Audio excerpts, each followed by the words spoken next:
Welcome back to the Fox Robbins Business Show. This is going to be episode 2 of Understanding Not-for-Profits with Mark Lowenstein of SCORE. Welcome back to this episode. I'm the co-host, Bill Fox, and the other co-host is the intrepid, the torrid, the portentous, and the provocative Coach Robbins. Mr. Bill, how are you? I'm provocative now. Welcome back to the show. Thank you. Coach is suffering a little bit. He's very difficult knee situation, but he's smiling through it. I made it. And let's say our guest was episode 1. Now episode 2 is Mark Lowenstein with SCORE, S-C-O-R-E, with Service Corps of Retired Executives.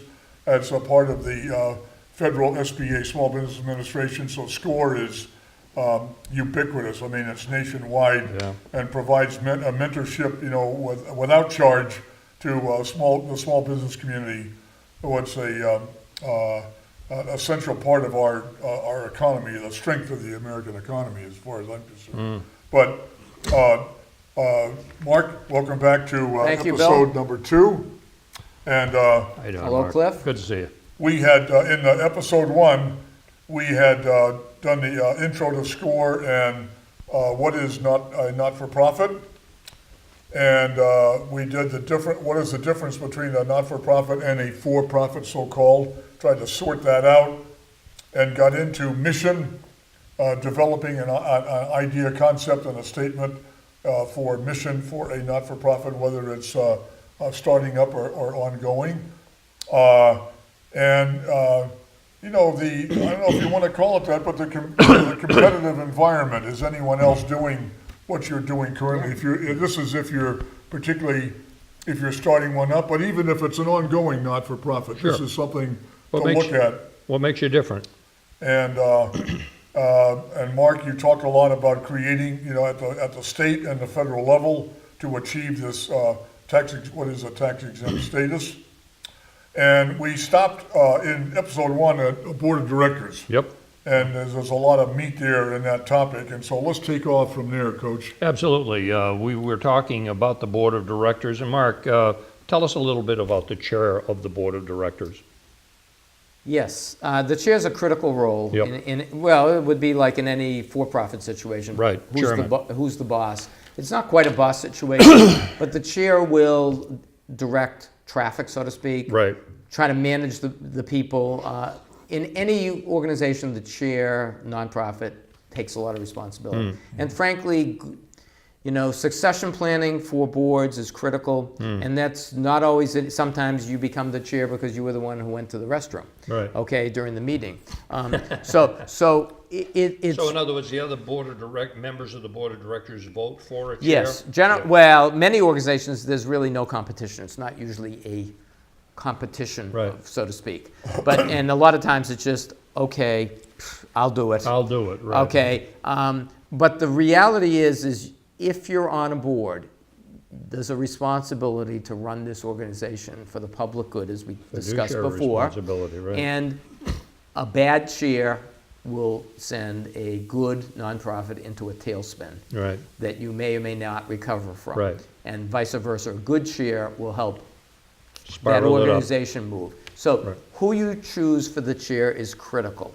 And the question becomes is also getting people in the board, on the board, involved in stepping up. Right. Okay. Yep. Okay. So like in any organization, trying to get volunteers, I say always be recruiting. I mean, you should always be looking for people to bring them in as a volunteer. Right.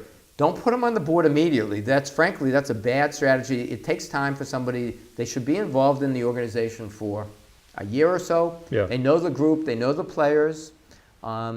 Then maybe you want to approach them and ask them if they want to be on the board, or they want to take a certain position. Who approaches them? Well, in a lot of places, they create a nominating committee. Right. Yeah. In many places, it's usually the chair or the vice chair of the board or a treasurer of the board, Right. somebody like that. But it's the board, not the executive director. Well, it can be if now remember, not Not all nonprofits, especially the smaller ones, do not have executive directors. Right, just a The board. smaller ones are really just have a board. Right. And the board members do that. Many nonprofits in the Cape have no paid employees. Right. Okay? The ones that have executive directors, they certainly should be on the lookout because they're on the ground on a day-to-day basis. Right, yeah. They should know which volunteers may have potential Right. or have interest to step up and be on the board Right. and to start to take other roles. Right. It's a critical life of any nonprofit is Sustaining. keeping this sustaining. Nonprofits do go out of business, so Right. to speak, Sure they do. because if there's not a good group of people to keep the effort going, Right. you don't get anywhere. And keep the money coming in. And keep the money coming in, Right. right, totally. Okay, what else did we have to cover on the board of directors, Coach? Well, we kind of covered what the members, talking about who Sure. the members of the board should be, but reiterate some But of that. let me that is- give you a few other pieces Yeah. of information. So there are actually two kinds of ways to create the board in the sense, or how they get elected, okay? So there are member elections. So there's some nonprofits like recreational equipment or REI, and there's none on the Cape, but there's one in Framingham, and I think there's one on the North Shore. There's a few hundred of these, and they're sporting goods, outdoor equipment kind of Yep. place. They're a nonprofit, and they've been around since the 50s, I believe, 1950s. And every year, if you're a member, you get a ballot where these are the people, just like if you're a stockholder in companies, you'll get a ballot of who to vote for the board. So that's a member elected board. Right. Okay, as opposed to the other is a self-perpetuating board. Most nonprofits on the Cape, the people on the board recruit other people to be on the board. Right. Now, there's a question of terms, all right? So the smart thing to do in nonprofits is to have staggered terms. Some people are 3 years, some people are 2 years, some people are 1 year. Right. And now there's good news on that, and there's bad news. The good news is it gets new blood in. If Right. you have somebody who's bad on the board, and there are bad board members, Sure. they have a gentle way of getting them out. Right, because their term is up and you just don't reelect them. Right. But the question is you have to be careful not to lose what I call institutional memory. Right. So if there are people who have been on the board since the founding or longtime board members, they have history in their head Right. of what they've done, what's worked, what hasn't worked, how we, a lot of times people say, well, all right, let's try this idea. It doesn't work. And they say, well, that's a bad idea. And, my issue is it could be a bad idea, or you just didn't implement. It was a good idea and you Wasn't didn't executed execute correctly, it yeah. properly. Right. So there's always the issue of having some what I'll call institutional memory is useful. Right. Some people will have a term limit. You could be on the board for 2 or 3 terms, and then you have to take a year or 2 off. All of those things are written in your organizational bylaws. Right. And your bylaws are very important Critically. to set the tone, set the rules on how this organization Right. operates. Absolutely. But the standard small board on the Cape, the existing board members go out and elect new board members. Right. Okay? And depending on your bylaws, how they're written, you can expand the board if you want. Again, I wouldn't expand it to make it too large. I think it makes it too unwieldy. Right. We But- were talking about, say, 7 as a minimum and Seven to 18 maybe is the max. 18, Yeah, I 18 think is it the max. depends on Yeah. the type of organization. In a sense, the bigger the board, the broader you draw from the community or neighboring towns that Right. are involved in your, a lot just depends on the type of organization you are. Right. Right. A good lean, quote, lean and mean board, so to speak, can work well. And again, personalities are always a factor. Absolutely. They're human. Right. They're all human. So that's an issue that you should give some real thought to. And usually the first few people you'll pick on to be on a board, if you're starting a nonprofit, will be other people who, it's called like-minded people. Other people who believe in the same cause or the same mission Right. that this nonprofit was created for. Right. Okay? And as you said, the NFL, they're a nonprofit. Yeah, so there are actually like 28 or 29, I don't remember the exact number, types of Team nonprofit. owners. It's strange. So the New York Stock Exchange was a nonprofit for a long time. Right. I know it. The NFL is a nonprofit. The PGA. Right. And so one would not think that the NFL is a nonprofit, given the fact that they make enormous amounts of money. Roger Goodell gets $40 million a year salary. Right. And So- it's nonprofit And paying that them. thing I asked you, like selling product, are you kidding? I mean, they, Well, yeah, so, they and, make zillions of money on selling and again, stuff. without, I don't know all the 28 by heart, but I can tell you their chambers of commerce are a separate type of nonprofit. Right. Agricultural institutions Right. are separate kinds of nonprofit. The Elks and fraternal organizations, the Masons, Nonprofit. they're a specialized kind of nonprofit. Right. So there are a whole host of, You know, big guys on the Cape like Huey, you know, Woods Hole Oceanographic is probably, yeah, well, Huey and Woods Hole are, I mean, Huey's an educational, That's so a 50B, I can't even remember, C3. The C3s are educational, religious, kind of charitable kinds. That's the majority of them are C3s Yeah. of nonprofits. But there are the C4s and C7s, and there's a whole range of these 501c3, things. C4, You could go look C7, them all yeah. up. But They're all the one different. I love to talk about is the NFL, because one would not think they're classified as a nonprofit. That's right. Right. So. Mark, you have a PowerPoint here, lifeblood, Yeah, so money. raising money. Money. Okay, follow the money. The old movie Jerry Maguire, Show Me the Money. Yeah. I mean, whether you're in a nonprofit or for-profit, as we talked about in the first episode, Cliff discussed, you need money. This is just, you can do good, but you need enough Need money the to money pay, to do it. You need enough money to pay the bills, pay any, if you have staff, pay Right. any office space, pay to promote. Pay your salary. Yeah. You're the executive director. Right. If there's an executive director and paid staff, you need. And you said to expand. Right, I mean, to be grow. entrepreneur, I mean, to be creative, Right. innovative, and grow. If you're doing good work and you want to do more good work, you need more money to do it, probably. So there's a variety of ways that some nonprofits. Let's take the United Way. Nonprofit, that's all donations. All of it. United Way, by concept, is an interesting organization. They take all sources of money in from corporate and business fundraising and personal, Right. and then they divvy it up to smaller nonprofits that maybe can't Regional. raise the money on Right. a regional basis. Right. All right. But most nonprofits, so for instance, let's give examples of other nonprofit capes. The Heritage Gardens, nonprofit. Right. You go to see the Heritage Gardens, they have a membership fee. You want to go tour their facilities, Right. and you pay Annual membership. annual memberships or per visit membership. Right. Okay.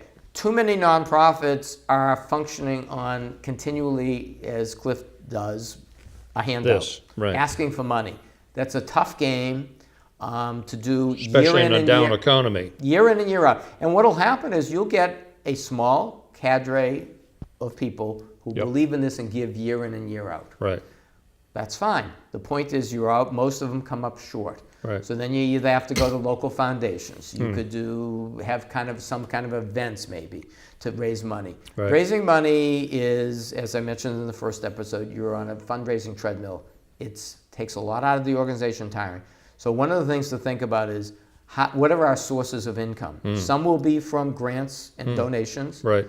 If you're totally dependent on grants and foundations, it's hard every year. risky, yeah. You got to spend a lot of time every year, which you could have devoted to the mission that you want to raising money. I call the executive director also the CLC. They're constantly looking for cash. Yes. Absolutely. A lot of organizations, the role of an executive director is to write grants, Right. go find people that are interested to be personal donors. Right. One of the interesting things that I've observed lately is on nonprofits in the Cape that have been around for 50 years. It was started by a hardcore of people who maybe are not actively involved on a day-to-day basis, but still give Still give a money. donation, right. So if you're a nonprofit and you look at where your donations come from, if 80% or 50% of your donations come from a handful of people and they're older, you have a potential problem looming. Because unless you've reached out to them to talk about a potential bequest in their will, Right. and That let's could go away. it more than likely will go away because the kids have moved off the Cape, Yeah. maybe know that grandma or grandpa was very involved in this nonprofit, Right. but maybe they don't care and they It's don't not- have any connection They to don't the have any nonprofit. feeling for it. Then one day you will find out that Miss So-and-so and Mrs. So-and-so died, and she gave you 10 grand a year, and next year you won't get that 10 grand check. Right. What do you do? Right. Exactly. So thinking about how to ask people, it's a fine art, and it takes people who know how to do it, Absolutely. about possibly making a bequest in the will Right. to continue the work that they've spent years of doing, supporting this organization, how to help support it, Right. and create an endowment. Right. That So is, that it does continue with beyond that their is life. something that many nonprofits don't think about, and it hurts. It's like buying a company that 33% of your business is from one company. That's a little risky because if that company goes away, It's the same thing. yeah, woo, Totally, you have too many eggs in In one couple basket. or a couple of baskets. right, And so that's something that any nonprofit should be thinking about, because Right. remember, a nonprofit, theoretically, its lifespan is forever because you don't own it. So as different you person. Right, leave, get sick, move, whatever, Right. there should be a new group of people continuing the effort of this nonprofit if Right. it's to be a viable long-term. right, Right. Also, you mentioned grants. I have a personal story. I mean, my wife applies for grants for her not-for-profit. I mean, Yes. she's on a board. Yep. She does the grants. I'm just bringing. That's not of interest, but what is of interest? Anyone in our audience who thinks, "Oh, goody, we'll write a grant. Let's get some grant money." yeah. Let's grab some of that All free I money. just want to say, just wait 1 second here. That is a difficult, steep, onerous task. Is the organizing and writing and actually raising money, from a grant system. I mean, that's a. I don't know if you guys get this at SCORE, because we get it far too many times where somebody will either call in or come to see us and say, I want to start a gift shop, I want to start a restaurant, I want my grant money. Yes, we You get know, that all the and, time. who told you there's grant money for you to start a retail gift shop? Well, they say, and it may be a woman saying in front of me, well, I know there's money out there for women to start a business. Well, you know what? I don't know of any, okay? But if you find some, give me a call. My wife's a woman.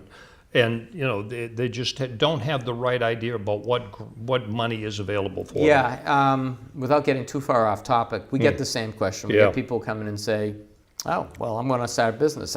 Yeah. The government, and again, a little diversion here. Yeah. But the SBA, Small Business Administration, will help a bank guarantee a loan. Right. That's not a grant, that's a loan. No, it's a loan, but it means that the bank is more likely to give you the loan because they're not carrying all the risk. Yeah. But as far as grants, no. The government doesn't give you money now. You can get, if you're a minority, small women, the government will give you set-asides, but none of this applies to nonprofits, though. Absolutely. But so if you want to start a nonprofit, you need some money, not a lot, to at least Like do you the said, filing $4,000 or fees. $5,000. Yeah, generally, of course, if you're having an attorney or whatever, Yeah. then maybe more, whatever. And your filing but the fees. point is,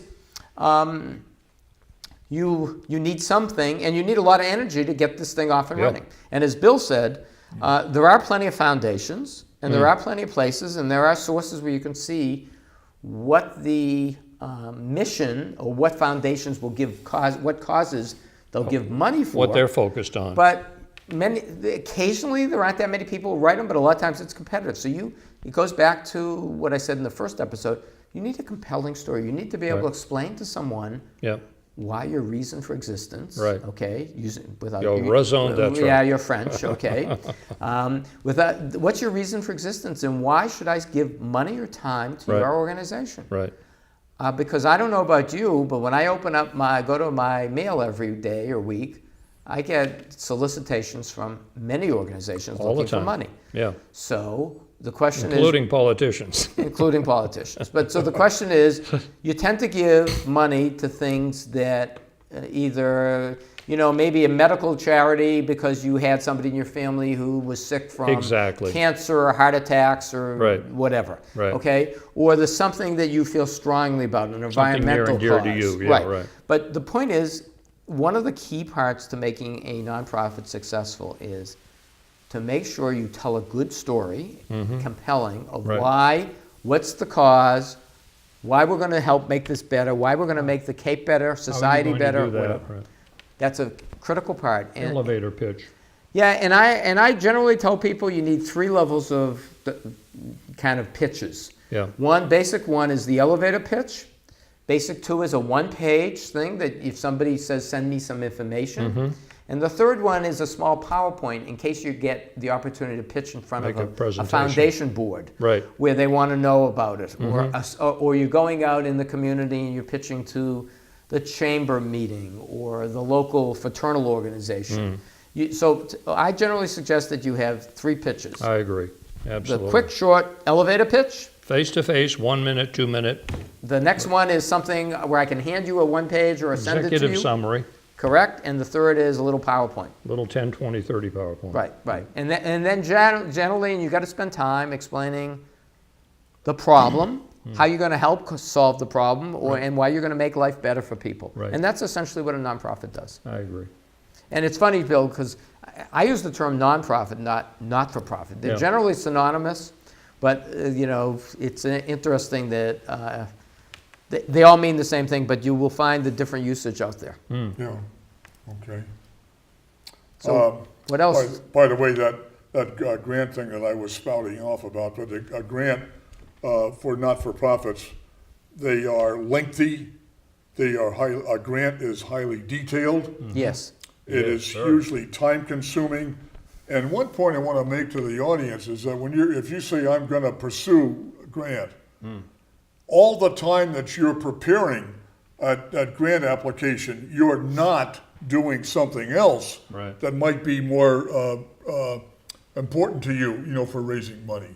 I mean, you got to consider that. Number 3 is that once you prepare a grant, and if you are lucky enough, if you write the grant, you apply. There's no guarantee you will get funding. Right. Correct. It's only a percentage chance.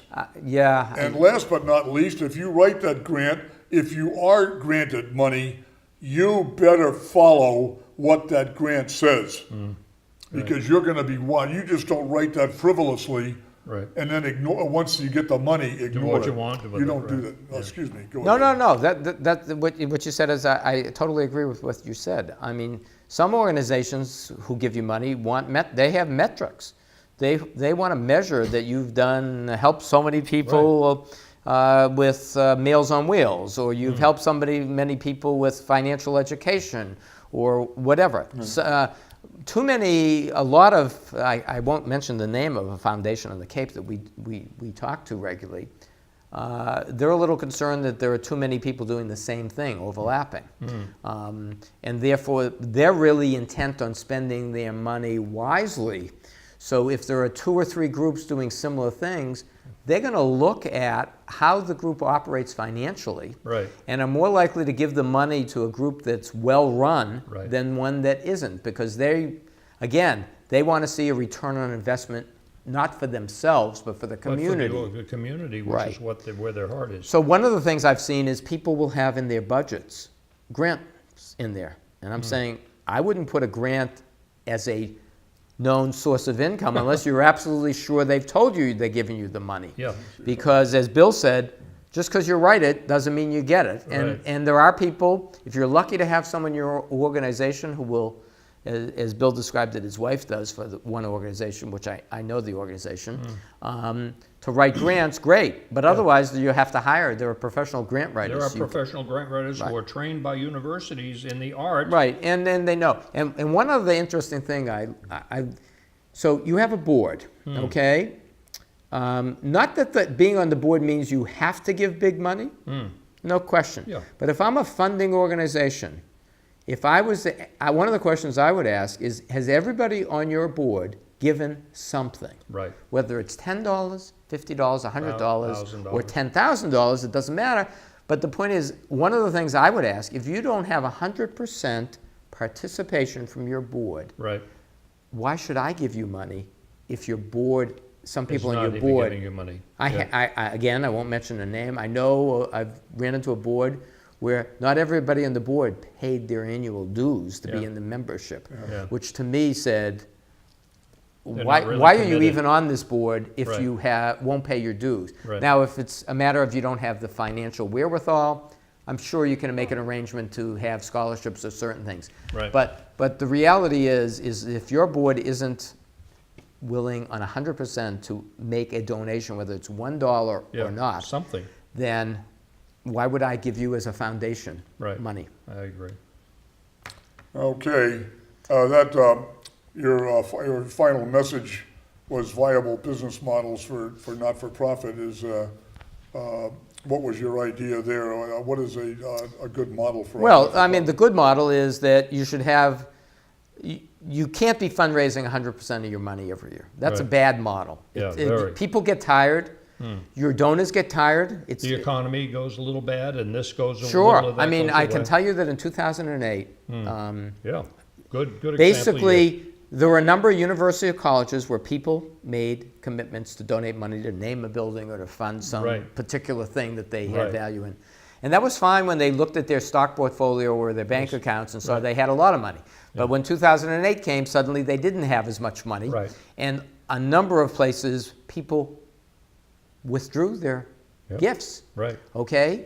And it's not like you're going to go sue somebody to do that. That's right. No, that money's gone. So a viable business model is try not to be totally dependent on your income on just asking for money. Right. Try to figure out some other sources of money if you can to make your life, it makes your life better in the long run. Absolutely. Mark, I'm running out of time, so I got to sign off. Thank you. My pleasure, gentlemen. Thank you. Thank you for being with us. This is all good stuff. I mean, Yeah. very, very enlightening and good stuff on not-for-profits. Again, this is the Fox Robbins Business Show. Please feel free to send any comments to foxrobbins@gmail.com, and we will see you guys next time.